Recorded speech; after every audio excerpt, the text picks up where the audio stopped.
All right, let's cut across to the big news break that's coming in. Lalan Singh has resigned as the JDU chief, something which is on the expected lines. So, big lead in Bihar politics. Lalan Singh finally tendering his resignation as the JDU chief, thereby confirming Republic Newsbreak as well. Remains to be seen when exactly Nitish Kumar takes over the reins as the JDU chief, but this is a big confirmation coming in. Lalan Singh having resigned as the JDU chief, making way for the Bihar chief minister to be the next JDU chief. So it's a Republic Newsbreak that's now getting confirmed with Lalan Singh resigning from his current post. And with this, remains to be seen when exactly Nitish Kumar takes over the reins as the JDU chief. But this is a Republic Newsbreak confirmation. Lalan Singh finally tendering his resignation as a JDU chief. We have our senior editor Prakash, who's getting us this newsbreak. Prakash, this is a confirmation, something that was told by Republic earlier. Tell us more about this resignation.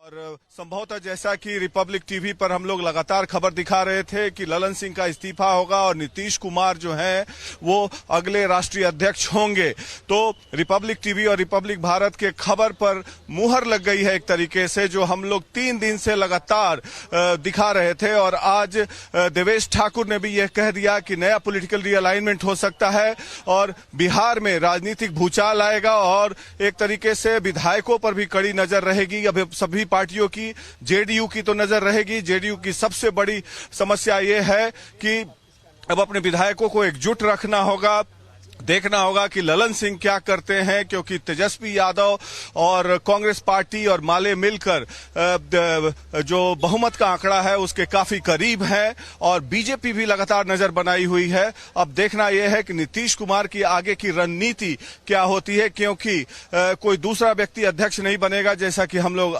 लगातार बता रहे हैं, नीतीश कुमार ही राष्ट्रीय अध्यक्ष होंगे और उसके बाद जैसा कि आज सुबह में देवेश ठाकुर बता रहे थे कि नया पॉलिटिकल रीअलाइनमेंट हो सकता है। पॉलिटिक्स संभावनाओं का खेल है।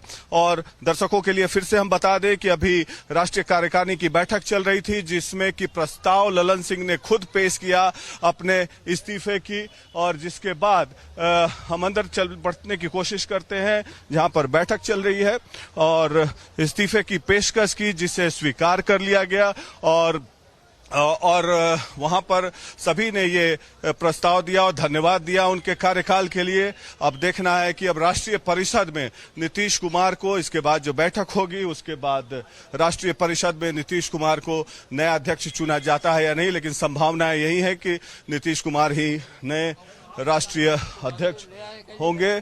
और बिहार की राजनीति में एक तरीके से देखा जाए तो नया भूचाल आया है। ललन सिंह पर तमाम तरह के आरोप लग रहे थे कि लालू यादव से करीबी होने का, जिसको लेकर नीतीश कुमार खासे नाराज भी थे, अनबन की बातें आ रही थी। और जब से ये इंडिया अलायंस की बैठक हुई और जिसके बाद नीतीश कुमार को दरकिनार किया गया, नीतीश कुमार खासे नाराज थे उसको लेकर, और तब से ये बातें चलने लगी कि राष्ट्रीय परिषद की बैठक बुलाई जाएगी, जो कि पहले नहीं बुलाई गई थी। और इसी राष्ट्रीय परिषद की बैठक में एक महत्वपूर्ण निर्णय लिया जाएगा, जिसमें नीतीश कुमार संभावित रूप से जेडीयू के राष्ट्रीय अध्यक्ष होंगे।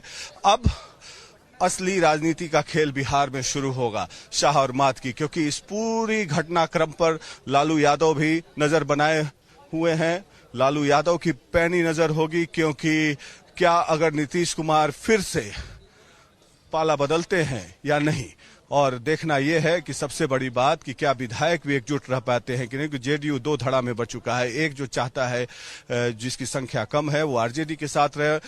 बहुमत के जो विधायक है वो चाहते हैं बीजेपी के साथ रहें। जेडीयू के कई ऐसे बड़े नेता हैं जो चाहते हैं कि बीजेपी के साथ जाने के लिए।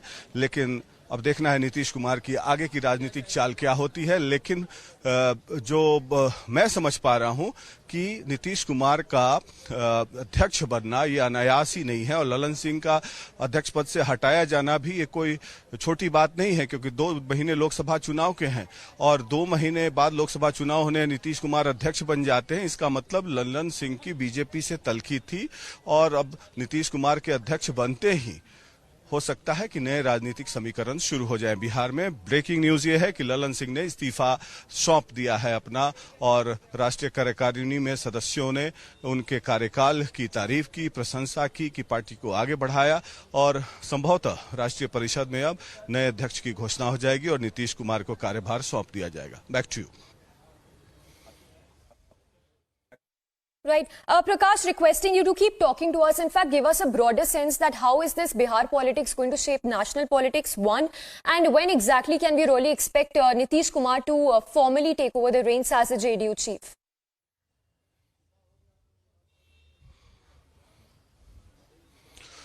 See, for the comfort of the Hindi and English viewers both, जहां तक कि ये राष्ट्रीय घटनाक्रम की बात है, राष्ट्रीय राजनीति की बात है, उसमें ये महत्वपूर्ण घटनाक्रम है आज ये, क्योंकि जैसा कि मैं बता रहा था पहले कि हिंदी पट्टी राज्यों में जैसे कि बीजेपी ने प्रचंड बहुमत से विजय हासिल की, मध्य प्रदेश, राजस्थान, छत्तीसगढ़ में, बिहार एक स्टम्बलिंग ब्लॉक है उनके नजरिए से। और जो बैकवर्ड पॉलिटिक्स है, जिस तरीके से नीतीश कुमार ने जातीय जनगणना किया, कास्ट सेंसस किया, फिर उसके बाद रिजर्वेशन पॉलिसी इंट्रोड्यूस की, भले ही उसकी कोई महत्व न रह जाए, लेकिन पिछड़ी जातियों में एक बहुत बड़ा मुद्दा होता है। और दोनों जो हैं पुराने अलायंस पार्टनर्स रहे हैं, बीजेपी और जेडीयू। अब भी इस पर नजर रखनी होगी कि क्या कोई पॉलिटिकल रीअलाइनमेंट होगा या नहीं, सबसे बड़ी बात। या नीतीश कुमार चाहेंगे कि लालू यादव के साथ ही रहकर चुनाव लड़े और उसके बाद आगे की रणनीति तय हो। लेकिन जहां तक मैं देखता हूं कि ललन सिंह का अध्यक्ष पद से हटना ये कोई छोटी घटना नहीं है, वो भी लोकसभा चुनाव के 2 महीने पहले, क्योंकि ललन सिंह के बारे में ये कहा जा रहा था कि लालू यादव से काफी करीबी हैं। दूसरी बात कि नीतीश कुमार के बनते ही पॉलिटिकल रीअलाइनमेंट के दरवाजे खुल जाएंगे, जैसा कि पहले वहां पर जब अरुण जेटली हुआ करते थे तो उनसे उनके तार जुड़े हुए थे, काफी करीबी संबंध था नीतीश कुमार का। और अरुण जेटली ने ही पिछले बार 2017 में बीजेपी और जेडीयू को एक साथ लाए थे। अब वो भूमिका कौन निभाता है ये देखना होगा। सबसे बड़ी बात कि हरिवंश नारायण सिंह, जो कि राज्यसभा के उपसभापति हैं और जेडीयू के सांसद भी हैं, उनके जरिए बैक चैनल नेगोशिएशन हो सकता है। संजय झा हैं, जिनके काफी करीबी संबंध रहे हैं और नीतीश कुमार के काफी करीबी मंत्री भी हैं, और वो एक सूत्र बन सकते हैं। और जेडीयू का एक मजबूत धड़ा चाहता है कि बीजेपी से नेगोशिएशंस हो। अब इसकी राष्ट्रीय राजनीति पर जरूर कुछ ना कुछ असर पड़ेगी, खास। और सबसे बड़ी बात कि लालू यादव भी चुप बैठने वाले नहीं हैं, क्योंकि बहुमत के आंकड़े से काफी कम विधायकों की जरूरत है।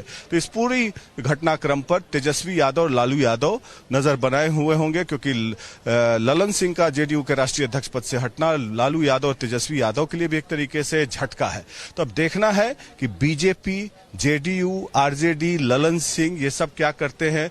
और सबसे बड़ी बात कि क्या नीतीश कुमार अपने पूरे विधायकों को, कुनबों को एकजुट रखना चाहेंगे, क्योंकि हाल फिलहाल में ये देखा गया है कि नीतीश कुमार की तबीयत भी ठीक नहीं है। उसको लेकर विधायकों में, जेडीयू के विधायकों में ऊहापोह की स्थिति है, अपने पॉलिटिकल फ्यूचर को लेकर अनसर्टेन है, अनिश्चित है, सब अपनी अपनी जगह तलाश रहे हैं, और उस हिसाब से ये देखने वाली बात होगी। Back to you.